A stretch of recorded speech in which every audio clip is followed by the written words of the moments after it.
Hello everyone, कैसे हैं आप सब। मेरा नाम हर्षा झा और आप मुझे देख रहे हैं मेरे YouTube channel free of charge पे। आज का हमारा टॉपिक है types of carbon. So first question ये कि why we should know about this topic, right. अब ये इसलिए क्योंकि इस टॉपिक के थ्रू आप ऑर्गेनिक कंपाउंड्स के साथ फैमिलियर हो पाओगे। अब ऐसा क्यों? क्योंकि किसी भी ऑर्गेनिक कंपाउंड के रिएक्शंस, नॉमेनक्लेचर, इन सब चीज़ों को जानने के लिए सबसे पहले हमको ये जानना ज़रूरी है कि उस ऑर्गेनिक कंपाउंड में जो कार्बन है वो कैसे हैं, और इसके थ्रू हम उसके नॉमेनक्लेचर को जान पाएंगे और फिर हम उस स्पेसिफिक ऑर्गेनिक कंपाउंड के reactions, preparations, physical properties, chemical properties and so on हम उसके बारे में जान पाएंगे। इसलिए ये टॉपिक पढ़ना ज़रूरी है या फिर इम्पोर्टेंट है। इस टॉपिक को मैंने इसलिए भी लिया है क्योंकि मैं अगले वीडियो में आपको 12th के ऑर्गेनिक चैप्टर्स के बारे में बताऊंगी और हमारा फर्स्ट टॉपिक अल्काइल हैलाइड होगा। स्टार्ट करते हैं आज का टॉपिक कि टाइप्स ऑफ कार्बन का मतलब क्या। टाइप्स ऑफ कार्बन में हमको ये चीज़ पढ़ना है कि कोई भी ऑर्गेनिक कंपाउंड में जितने टाइप के कार्बन होंगे वो कितने डिग्री के होंगे, और अगर हम इस चीज़ को जान जाएंगे कि वो कितने डिग्री का कार्बन है तो हम ईजिली उसके नॉमेनक्लेचर को बता पाएंगे। ठीक है, अब आप मेरी फर्स्ट स्लाइड पे देख रहे हो कि मैंने कहा है in any carbon chain if carbon is attached to only one carbon तो हम उसको प्राइमरी कार्बन या फिर 1 डिग्री कहेंगे। If carbon is attach to 2 carbon तो फिर हम उसको क्या कहेंगे, सेकेंडरी कार्बन या फिर 2 degree carbon. If carbon is attach to 3 carbon तो हम उसको टर्शियरी या फिर 3 डिग्री कहेंगे, और अगर वो 4 कार्बन से जुड़ा हुआ है तो हम उसको क्वार्टिनरी या फिर 4 डिग्री का कार्बन कहेंगे। ठीक है, तो अब आप इसको समझो। मैंने फर्स्ट मेरे स्लाइड में एक एग्जाम्पल लिया है 1 डिग्री का। तो आप देखो उस कार्बन को, देखो कि मैंने कार्बन की वैलेंसी बेसिकली 4 होती है, 4 होती है। तो आप देखो मैंने उस कार्बन की 3 वैलेंसी तो मैंने हाइड्रोजन के थ्रू पूरी करी और चौथी मैंने एक मिथाइल ग्रुप से पूरी करी है। ठीक है, तो वो कार्बन और कितने कार्बन से जुड़ा है, वो सिर्फ एक कार्बन से जुड़ा है, इसलिए हम उसको कहेंगे 1 डिग्री कार्बन।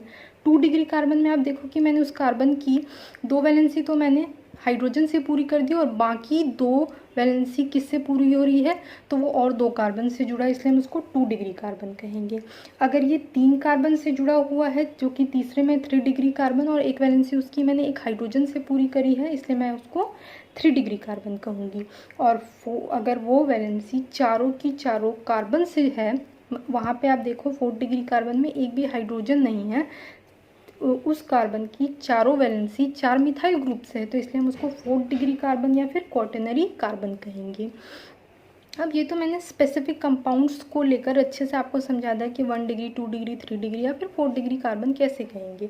लेकिन अगर एक बहुत बड़ा कंपाउंड हो और उसमें हमको पहचानना हो कि 1 डिग्री, 2 डिग्री, 3 डिग्री कार्बन कैसे है, तो फिर उसको हम कैसे देखेंगे। तो मैंने मेरी सेकेंड स्लाइड में आप देखो कि एक कंपाउंड लिया है और उसमें मैंने मेंशन किया कि 1 डिग्री कौन सा है, 2 डिग्री कौन सा है, और वो कंपाउंड कौन सा है, 2,2,3 ट्राईमिथाइल पेंटेन।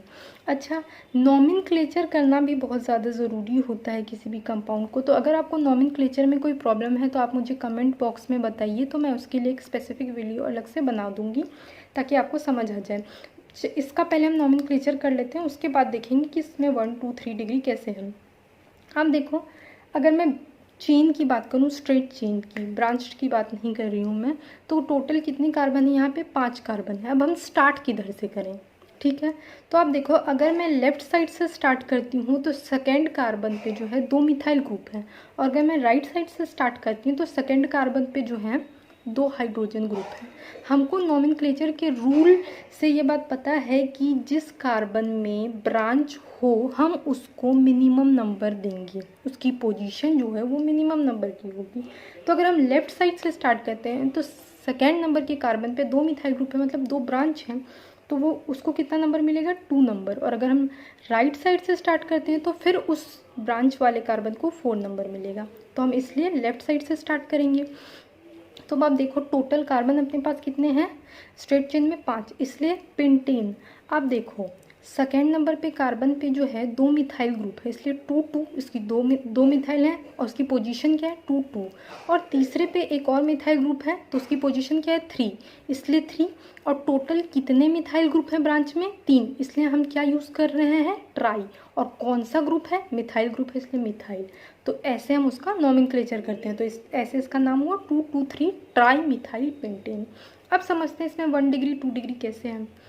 अब फर्स्ट कार्बन पे आ जाओ, तो फर्स्ट कार्बन जो है वो कितने और कार्बन से जुड़ा हुआ है, सिर्फ एक, इसलिए वो 1 डिग्री। सेकेंड कार्बन जो है वो 4 कार्बन से जुड़ा हुआ है, राइट, एक फर्स्ट नंबर के कार्बन से, एक थर्ड नंबर के और इसके 2 ब्रांच से, तो इसलिए वो कितने डिग्री का कार्बन हो गया 4 डिग्री का। तीसरा कार्बन जो है वो 3 कार्बन से जुड़ा हुआ है और उसकी चौथी वैलेंसी एक हाइड्रोजन से पूरी हुई है, इसलिए हम उसको 3 डिग्री कार्बन कहेंगे। चौथा कार्बन जो है वो 2 कार्बन से जुड़ा हुआ है और 2 हाइड्रोजन से जुड़ा हुआ है, इसलिए हम उसको क्या कहेंगे 2 डिग्री। और फिफ्थ कार्बन फिर से वही एक कार्बन से जुड़ा है, इसलिए हम उसको 1 डिग्री कार्बन कहेंगे। अब बात करते हैं हम ब्रांच की। ब्रांच में भी कौन कौन से डिग्री का कार्बन है वो देखो। अगर सेकेंड नंबर के कार्बन की बात करें तो सेकेंड नंबर पर जो ब्रांच में दोनों कार्बन है वो दोनों एक एक कार्बन से जुड़े हुए हैं, इसलिए हम उसको क्या कहेंगे 1 डिग्री। और सेम थर्ड नंबर का कार्बन जो है वो भी, उसमें जो ब्रांच कार्बन है मिथाइल ग्रुप वो भी एक कार्बन से जुड़ा है, इसलिए हम उसको 1 डिग्री का कार्बन कहेंगे। तो इस टाइप से आप कितना भी बड़ा कंपाउंड हो, कितनी भी लंबी चेन हो, आप उसमें वो कितने डिग्री का कार्बन है आप इजीली बता सकते हो और नोमेनक्लेचर भी आप आसानी से कर सकते हो। चलो इतना तो हम समझ गए, लेकिन आप देखते हो कि कोई भी नोमेनक्लेचर आप करते हो, आप जब 12th में जाओगे तो आप देखोगे कि कोई भी चैप्टर स्टार्ट होता है तो फर्स्ट क्या होता है कि आपको उसका नोमेनक्लेचर पढ़ना पड़ता है। और ये चीज़ ना सिर्फ 12th में आपके एग्ज़ाम में आता है, आपके कंपटीशन के एग्ज़ाम में भी एक क्वेश्चन कंपलसरी होता है नोमेनक्लेचर पे। तो आप देखोगे कि उसमेन हम n, iso, secondary, tertiary, neo इस टाइप के नोमेनक्लेचर करते हैं। वो कैसे करते हैं वो समझते हैं हम। आप देखो मेरी दूसरी स्लाइड पे। अच्छा, एक और चीज़ आप ध्यान दो कि आप जब चैप्टर्स का नाम देखते हो तो आप देखोगे अल्काइल हैलाइड, तो ये अल्काइल है, ये कहाँ से है, सबसे पहले हमको ये समझना है, उसके बाद हम इस टाइप के नोमेनक्लेचर को समझ पाएंगे। अगर आप एक अल्कीन को लो और उसमें से एक हाइड्रोजन रिमूव कर दो तो जो हमको कंपाउंड मिलता है उसको हम कहते हैं अल्काइल। जो ग्रुप मिलेगा हम उसको कहेंगे अल्काइल ग्रुप। आप देख रहे हो मैंने वो रिएक्शन करके दिखाया है। अब उसका एक एग्जाम्पल लेके हम समझते हैं। तो मैंने एग्जाम्पल में लिया है प्रोपेन, क्योंकि 3 कार्बन है तो उसका नाम क्या हुआ प्रोपेन। अब उसमें से मैंने उसकी एक वैलेंसी जो है हटा दी, या उसकी एक वैलेंसी हाइड्रोजन जो है मैंने हटा दी और एक वैलेंसी वहाँ पे कमी है, वहाँ पे एक किसी भी ग्रुप की फंक्शनल ग्रुप आप लगा दो और उसके अकॉर्डिंग उसका नाम हो जाएगा। तो जब मैंने एक हाइड्रोजन हटा दिया तो अल्काइल ग्रुप क्या हो गए, तो हमको क्या मिला अल्काइल ग्रुप। अब प्रोपेन है तो हमको मिलेगा क्या प्रोपाइल। आप दूसरा एग्जाम्पल ले लो, आप इथेन ले लो CH3 उसमें से एक हाइड्रोजन रिमूव कर दो तो क्या मिलेगा हमको इथाइल। ठीक है, अब हम समझते हैं कि ये आइसो एन ये सारी चीज़ें कहाँ से आती है। तो आप मेरी थर्ड स्लाइड पे आ जाओ और वहाँ पे देखो मैंने एक एग्जांपल लिया है प्रोपेन। अब वहाँ पे मैंने साथ में लिखा है एन। ये एन का मतलब क्या, एन स्टैंड्स फॉर नॉर्मल, क्योंकि यहाँ पे एक नॉर्मल चेन है प्रोपेन की, कहीं कोई ब्रांच नहीं, इसलिए इसको हम कहेंगे एन प्रोपेन। और एन स्टैंड्स फॉर नॉर्मल। अब देखो अगर मैं वहाँ से एक हाइड्रोजन रिमूव कर दूँ, अब भी सिंपल चेन है नॉर्मल, इसलिए एन। और क्योंकि मैंने एक हाइड्रोजन रिमूव कर दिया इसलिए वो अल्कीन से अल्काइल हो गया। और कितने नंबर के कार्बन हैं 3 कार्बन हैं तो इसलिए प्रोपाइल, इसलिए हम उसका नाम एन प्रोपाइल देंगे। अब आप देखो नीचे मैंने लिखा है आइसोप्रोपाइल, राइट। अगर कोई भी कार्बन इस टाइप से हो तो हम उसको आइसो कहते हैं, ठीक है। और टोटल कार्बन हमको देखना है तो कार्बन टोटल कितने हैं हमारे पास 3, तो प्रोपाइल। तो हम ऐसे कार्बन को हम इस टाइप के ग्रुप को, इस टाइप के कंपाउंड को हम आइसोप्रोपाइल कहते हैं। आप जो वहाँ पे वैलेंसी एक हटा देते हो, एक हाइड्रोजन रिमूव करते हो, उस वैलेंसी पे आप कोई भी दूसरा फंक्शनल ग्रुप ऐड करते हो और उसके थ्रू आप अलग अलग ऑर्गेनिक कंपाउंड्स देखते हो। जैसे कि अगर मैं यहाँ आइसोप्रोपाइल जो ग्रुप है वहाँ पे एक वैलेंसी जो कम है, अगर मैं वहाँ पे हेलोजन ग्रुप डाल दूँ तो हम इसको क्या कहेंगे आइसोप्रोपाइल हैलाइड। ओके, तो इस टाइप से हम इन सब का नोमेनक्लेचर पढ़ते हैं। आप जो है आप में से मैक्सिमम लोगों को सेकेंडरी और आइसो में काफ़ी प्रॉब्लम होती है, आप उन दोनों के बीच डिफ्रेंशिएट नहीं कर पाते हो, और ऐसे ही क्वेश्चन आपको वो कंपटीशन में पूछता है। तो चलो हम अपनी दूसरे एग्जांपल के थ्रू समझते हैं कि सेकेंडरी और आइसो में क्या अंतर है। देखो मैंने दूसरा एग्जांपल लिया है n butane. N stands for normal और कार्बन जितनी है अपने पास उसके अकॉर्डिंग इसका नाम हो गया ब्यूटेन। अगर मैं एक हाइड्रोजन रिमूव कर दूं तो उसका नाम क्या होगा, एन ब्यूटाइल। अब आओ सेकेंडरी ब्यूटाइल। आप देखो मैंने सर्कल कर रखा है जिस कार्बन को, उस कार्बन में उसमें से एक हाइड्रोजन या फिर उसकी एक वैलेंसी हटा रखी है मैंने, ठीक है। तो इसलिए सबसे पहले हमको देखना है कि जिस कार्बन में से मैंने वैलेंसी हटा रखी है वो कितने डिग्री का है। तो वो कितने डिग्री का है, 2 डिग्री का। क्यों, क्योंकि उससे 2 कार्बन जुड़े हुए हैं। तो इसका मतलब ये 2 डिग्री को हम क्या कहते हैं, सेकेंडरी। और टोटल कार्बन कितने हैं अपने पास, 4, इसलिए सेकेंडरी ब्यूटाइल। उसके नीचे आइसो ब्यूटाइल। आप देखो मैंने क्या कहा था, सर्कल कर रखा है। अगर इस टाइप का कोई कंपाउंड है तो सबसे पहले हम वहाँ आइसो लगाएंगे और फिर उसमें जितने कार्बन है उसके अकॉर्डिंग हम उसको नाम देंगे। तो आप देखो यहाँ टोटल कार्बन कितने हैं, 4। अच्छा, आइसो और सेकेंडरी में आप अगर डिफरेंस देखो तो आप देखो कि सेकेंडरी में जो है जिस कार्बन को मैंने सर्कल किया है वो कार्बन कितने डिग्री का है, 2 डिग्री का, जहाँ पे वैलेंसी एक हाइड्रोजन मैंने रिमूव कर रखी है। लेकिन आप देखो आइसोब्यूटाइल में जहाँ से मैंने हाइड्रोजन रिमूव कर रहा है वो कितने डिग्री का कार्बन है, 1 डिग्री, वो 2 डिग्री नहीं है। ऐसे हम पता कर सकते हैं कि आइसो और सेकेंडरी में अंतर क्या है। अब आप देखो हमारा तीसरा एग्जाम्पल टर्शरी ब्यूटाइल। कार्बन में जो है एक वैलेंसी हटा रखी है, आप वहाँ पे हाइड्रोजन लगा दो तो फिर वो टर्शरी ब्यूटेन हो जाएगा। और अगर आप वहाँ पे कोई और ग्रुप लगाते हो उसके अकॉर्डिंग उसका नाम होगा। लेकिन ये डिग्री कितने डिग्री का कार्बन है, वो 3 डिग्री का है। क्यों, क्योंकि उसमें 3 उस कार्बन से 3 और कार्बन जुड़े हुए, इसलिए हम उसको टर्शरी कहेंगे। तो ऐसे उसका नाम हुआ टर्शरी ब्यूटाइल। आओ एक और एग्जाम्पल लेके समझते हैं ताकि हमको और ज़्यादा क्लियरिटी हो जाए। तो आप मेरे तीसरे स्लाइड पे आओगे तो आप देखोगे यहाँ पे कि मैंने एग्जाम्पल लिया है पेंटेन का। 5 कार्बन है इसलिए हम पेंटेन कहेंगे, और नॉर्मल चेन है इसलिए हम इसको एन पेंटेन कहेंगे। अगेन मैंने एक हाइड्रोजन रिमूव किया, हम उसको क्या कहेंगे, एन पेंटाइल।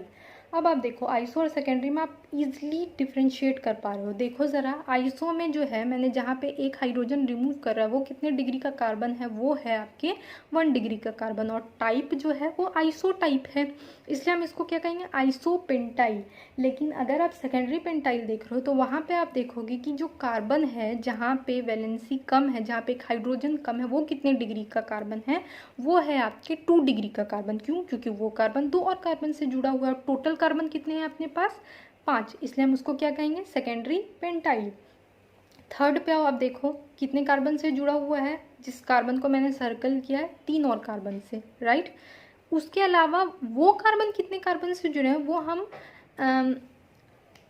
मेन चेन में ऐड करेंगे। बेसिकली अगर आप जिस कार्बन का डिग्री निकाल रहे हो पहले हमको उस कार्बन को देखना कि वो कितने कार्बन से जुड़ा है। वो कितने कार्बन से है, तो वो 3 कार्बन से, इसलिए टर्शरी। और टोटल कार्बन कितने हैं, 5, इसलिए पेंटाइल। अब आओ आप 4th नंबर पे देखो ज़रा, जिस कार्बन को मैंने सर्कल किया वो कितने कार्बन से जुड़ा हुआ है, 4, इसलिए हम उसको क्वार्टिनरी पेंटेन कहेंगे। अच्छा पेंटेन क्यों, क्योंकि यहाँ पे एक भी वैलेंसी किसी कार्बन से कम नहीं करी है मैंने, इसलिए पेंटेन। इस क्वार्टिनरी पेंटेन को हम नियो पेंटेन ज़्यादा कहते हैं, ये ज़्यादा फेमस वर्ड है। तो जब आपके किसी कंपटीशन में ये पूछे तो आप नियो पेंटेन ही उसको कहोगे, ठीक है। क्वार्टिनरी कहना भी बुरा नहीं है लेकिन हम फेमस वर्ड यूज़ करते हैं, राइट। तो ऐसे कार्बन को हम क्या कहेंगे, नियोपेंटेन। अगर मैं एक वैलेंसी हटा दूं तो फिर हम उसको कहेंगे नियोपेंटाइल। तो आप मेरे अगले एग्जांपल में आप देख रहे हो मैंने एक वैलेंसी हटा रखी है तो उसको हम क्या कहेंगे, नियोपेंटाइल। तो आप इस टाइप के नॉमेनक्लेचर को कैसे करोगे, सबसे पहले आपको देखना है कि वो जो कार्बन है वो कितने डिग्री का है। उसके बाद आप देखोगे टोटल कार्बन कितने हैं अपने पास, उसके अकॉर्डिंग उसका नाम दो। और टाइप कैसा है, आइसो टाइप है, नियो टाइप है, वो आपको देख के ईजिली समझ आता है और उसके बाद आप उसको एक नाम दे सकते हो, ठीक है। अब आपको नॉमेनक्लेचर में अगर कोई प्रॉब्लम है तो आप मुझे कमेंट बॉक्स में बताएं, मैं आपको बहुत ही अच्छे से एक वीडियो बना के बताऊंगी कि नॉमेनक्लेचर किसी भी कंपाउंड का करते कैसे हैं। हम अपनी नेक्स्ट वीडियो में अल्काइल हैलाइड के साथ मिलेंगे। आज के लिए बस इतना ही, थैंक यू। हेलो फ्रेंड्स, मैं होप करती हूँ कि आपको मेरे वीडियोस पसंद आ रहे हैं जो भी मैंने बनाए हैं। अगर आपको लगता है कि किसी को इन सारे वीडियोस की नीड है जो कोचिंग अफोर्ड नहीं कर पा रहे हैं, तो आप प्लीज़ उनको ये वीडियो शेयर करें, सब्सक्राइब करें आप उसको और लाइक करें। मैं अपने नेक्स्ट वीडियो में अल्काइल हैलाइड के साथ स्टार्ट करूँगी जो कि 12th का फर्स्ट ऑर्गेनिक चैप्टर है। तो आप प्लीज़ मेरे साथ जुड़े रहें और अगर किसी को लगता है कि इस वीडियो की नीड है तो आप प्लीज़ उनको शेयर करें। Thank you.